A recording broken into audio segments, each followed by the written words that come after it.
praise the Lord hallelujah मोर प्रिय माने आज ख्रीष्टंकर एई पुनरुत्थान दिवस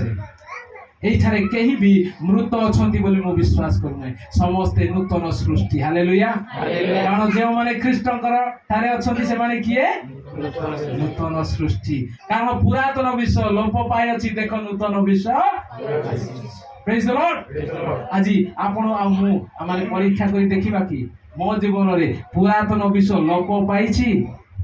मु एबे मध्य कबर रे अछि ना कबर रो पूर्व रे अछि ना कबर रो मु बाहरी करी पुनरुत्थान हि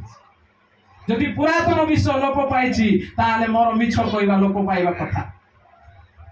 जदि पुरातन विषय लोप पाइछि ताले मोर पाप चिंता लोप पाइबा कथा जदि मो कृष्ण गोठारे पुनरुत्थित होइछि तार अर्थ मु नूतन हेइ अछि आ जदि नूतन हेइ अछि मोर आचरण नूतन हेबा दरकार न हेले ख्रीष्टंकर मृत्यु ख्रीष्टंकर कबर जीवा ख्रीष्टंकर पुणी थरे आसीबा आपणक पाए आ मो पाए वृथा हिजे प्रेज द लॉर्ड कोन लेखा होछि जे परि ख्रीष्टंकर पुनरुत्थान होइतिला सेही प्रकार आमे माने मध्य नूतन जीवन रे कोन करू